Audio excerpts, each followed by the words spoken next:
നമസ്കാരം, ഞാൻ ശിവ. എല്ലാവർക്കും സുഖല്ലേ? ഇന്ന് നമ്മൾ നല്ല കൂൺ വരട്ടിയത് ഉണ്ടാക്കാൻ പോവുക. ഇത് കണ്ടോ, നല്ല കൂൺ മഷ്റൂം കിട്ടിയിട്ടുണ്ട്. ഏകദേശം 1 കിലോയോളം വരും. അപ്പോൾ ഇത് ഉപയോഗിച്ചിട്ട് നല്ല വരട്ടിയത് ഉണ്ടാക്കാൻ പോവുകയാണ് നമ്മൾ. ഈ കൂണ് ക്ലീൻ ചെയ്യുന്നത് വളരെ പ്രധാനമാണ്. ശരിക്കും ബ്രഷ് ഉപയോഗിച്ച് കണ്ടോ, അതിന്റെ മുകൾ ഭാഗമൊക്കെ ഇങ്ങനെ വൃത്തിയായിട്ട് ചെയ്യണം. ഇത് മുറിച്ചതിന് ശേഷം ഒന്നും ചെയ്യേണ്ട ആവശ്യമില്ല. ഉള്ളിൽ കറുപ്പൊക്കെ ഉണ്ടാവും, അതൊന്നും ചെയ്യണ്ട.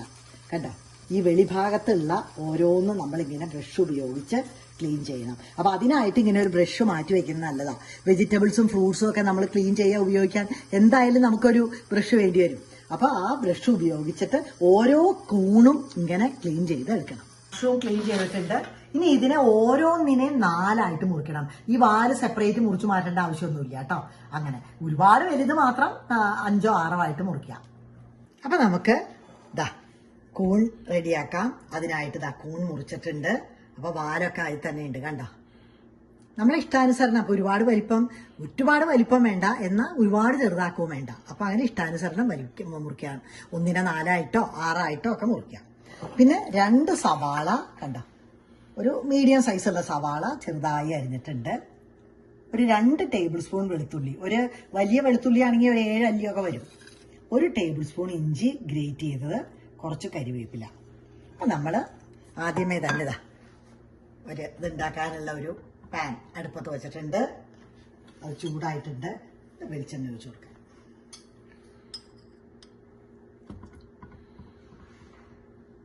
ഒരു 1.5 ടേബിൾ സ്പൂൺ വെളിച്ചെണ്ണയാണ് ഞാൻ ഒഴിച്ചത്. വെളിച്ചെണ്ണ ചൂടാവട്ടെ.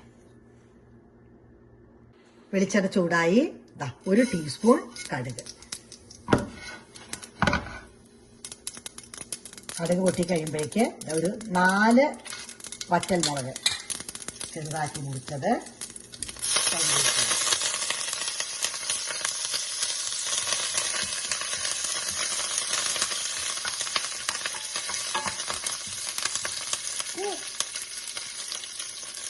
സവാള എല്ലാം ഇട്ട് കൊടുക്കാം.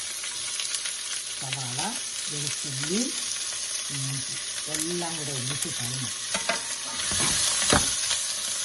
കറക്റ്റ് 3 മിനിറ്റ് സമയം അത്രേ വേണ്ടു. ഇനി പൊടികൾ ചേർക്കാം. 1/2 ടീസ്പൂൺ മഞ്ഞൾപ്പൊടി. ഇത് കാശ്മീരി മുളക് പൊടിയാണ്. ഞാനിത് 1/2 ടീസ്പൂണേ ഇടുന്നുള്ളൂ. ശരിക്ക് ഈ മഷ്റൂം വരട്ടാൻ 2 ടീസ്പൂൺ മുളക് പൊടി വേണം, എരിവുള്ളത്. ഇവിടെ എൻ്റെ കുഞ്ഞുമോൻ ഇവിടെ ഉണ്ട്, ചെറിയ കുട്ടി, 5 വയസ്സായിട്ടുള്ളൂ. അവന് എരിവ് അത്ര പറ്റൂല. അതുകൊണ്ട് ഞാൻ എരിവ് വളരെ കുറച്ച് ഇടുന്നുള്ളൂ. കാശ്മീരി മുളക് പൊടി 1/2 ടീസ്പൂൺ. ഇനി മല്ലിപ്പൊടി ഇതിന് കൂടുതൽ വേണം. ഇത് കണ്ടോ, ഇത് 3.5 ടീസ്പൂണാണ്. ഇതേപോലെ ഹീപ്പിഡായിട്ട് 3.5 ടീസ്പൂൺ ഞാൻ അളന്ന് വെച്ചിരിക്കുന്നതാണ്. ഇനി വേണ്ടത് ഗരം മസാലപ്പൊടി. അത് നമ്മുടെ ഇഷ്ടാനുസരണം 1/2 തൊട്ട് 1 ടീസ്പൂൺ വരെ ഇടാം. ഇതിപ്പോൾ ഞാൻ 1/2 ഇട്ടിട്ടുള്ളൂ.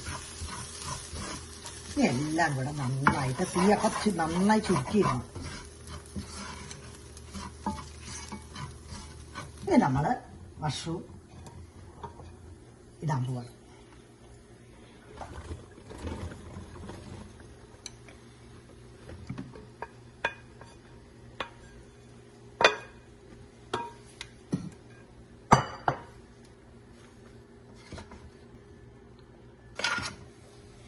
പതുക്കെ ഞാൻ തീ വളരെ ലോയിലായിട്ടിരിക്കണേ. കാരണം ഇതിപ്പോ നിറഞ്ഞിരുന്നാലും ഒരു 2 മിനിറ്റ് കൊണ്ട് ഇത് അങ്ങനെ താന്നോളും. പിന്നെ ഇതിൽ വെള്ളം ആഡ് ചെയ്യണ്ട, ഒട്ടും വെള്ളം ആഡ് ചെയ്യണ്ട. വെള്ളം ഈ കൂണിൽ നിന്ന് തന്നെ വന്നോളൂ. ഞാനിതിൽ ഉപ്പ് ചേർത്തിട്ടില്ല കേട്ടോ. ഉപ്പ് ചേർക്കട്ടെ.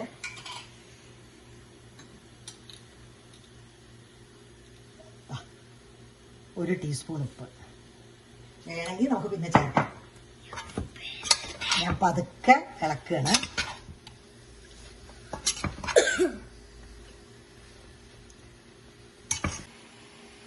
പാത്രം വല്ലാതെ നിറഞ്ഞുകൊണ്ട് ഇളക്കാൻ ഇത്തിരി ബുദ്ധിമുട്ടുണ്ടായിരുന്നു. എന്നാലും അത് ഇളക്കി ഉപ്പൊക്കെ ചേർത്തു.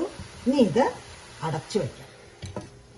അപ്പോൾ തീ വീണ്ടും ഹൈയിലിട്ടിരിക്കുകയാണ്. നമ്മൾ അടുത്ത് തന്നെ നിൽക്കണം, നമ്മൾ അവിടെ നിന്ന് മാറരുത്. എന്നിട്ട് ഇടയ്ക്ക് ഒരു 2 മിനിറ്റ് കഴിയുമ്പോൾ അതിനെ ഒന്ന് ഇളക്കി എടുത്ത് അടപ്പ് തുറന്ന് ഒന്ന് ഇളക്കണം. കുറച്ച് കഴിയുമ്പോഴത്തേക്ക് അത് അങ്ങനെ താന്നിട്ടുണ്ടാവും. അപ്പൊ ആദ്യത്തെ ഒരു ബുദ്ധിമുട്ട് മാത്രമേ ഉണ്ടാവുള്ളൂ. പാത്രം നിറഞ്ഞിരുന്നല്ലേ, ഇപ്പൊ കണ്ടോ, അപ്പൊ ഇടയ്ക്ക് ഒരു പ്രാവശ്യം ഞാൻ തുറന്ന് ഇളക്കിയായിരുന്നു. കണ്ടോ, ഒരു തുള്ളി പോലും വെള്ളം ചേർത്തിട്ടില്ല. വെള്ളം വന്നേക്കണ കണ്ടോ.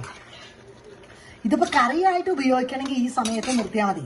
ഇതിൽ ഇച്ചിരി തേങ്ങാപ്പാലും കൂടെ ഒഴിച്ചാലുണ്ടല്ലോ നല്ല സൂപ്പർ കറിയായിരിക്കും. ചപ്പാത്തിക്കോ ഇഡ്ലിക്കോ ദോശക്കോ ചോറിനോ ഒക്കെ ഉപയോഗിക്കാം. നമ്മളിവിടെ വരട്ടുക. അപ്പൊ കൂൺ വെന്ത് കഴിഞ്ഞു. 5 മിനിറ്റ് സമയമായി. ധാരാളം മതി കൂൺ വേവാൻ. 5 മിനിറ്റ് സമയമൊക്കെ ധാരാളം മതി. ഇനി ഈ വെള്ളം വറ്റുക എന്നുള്ളതാണ്. അപ്പൊ തീ ഹൈ ഫ്ലെയിമിലിട്ട് നമ്മൾ അടുത്ത് തന്നെ നിന്ന് ചെയ്യണം. വെള്ളം വറ്റിച്ചെടുക്കണം. അപ്പോഴേക്കും ശരിക്കും നല്ല പാകമായിക്കോളൂ, എല്ലാം പിടിച്ചിട്ട്. ഇതിലൊന്നും ചേർക്കാനില്ല. ലാസ്റ്റ് ഇത്തിരി മല്ലിയില മാത്രമേ ചേർക്കാനുള്ളൂ.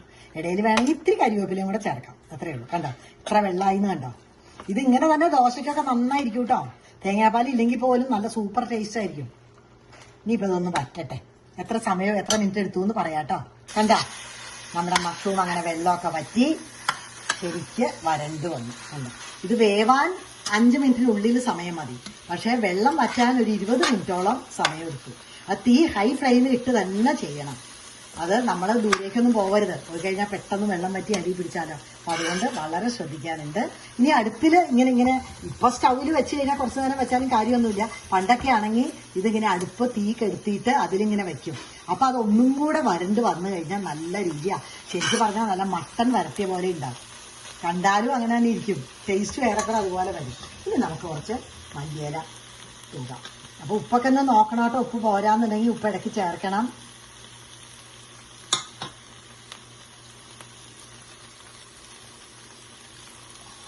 അങ്ങനെ നമ്മുടെ മഷ്റൂം വരട്ടിയത് റെഡിയായി. അപ്പൊ ഇതിന്റെ മെഷർമെന്റ് എല്ലാം ഞാൻ ഡിസ്ക്രിപ്ഷൻ ബോക്സിൽ ഇടാം. എല്ലാവരും അത് നോക്കണം കേട്ടോ. അപ്പൊ വീഡിയോ എല്ലാവർക്കും ഇഷ്ടപ്പെട്ടാൽ നിങ്ങളുടെ ഫ്രണ്ട്സുമായിട്ടൊക്കെ ഷെയർ ചെയ്യുക. നിങ്ങളുടെ വിലയേറിയ അഭിപ്രായങ്ങളും നിർദ്ദേശങ്ങളും കമന്റ് ബോക്സിലൂടെയോ ഇമെയിൽ വഴിക്കോ ടൈപ്പ് ചെയ്യുക. പുതിയ വീഡിയോ ആയിട്ട് ഉടനെ വരാം. നന്ദി, നമസ്കാരം. എല്ലാവരും എപ്പോഴും സന്തോഷമായിരിക്കും കേട്ടോ.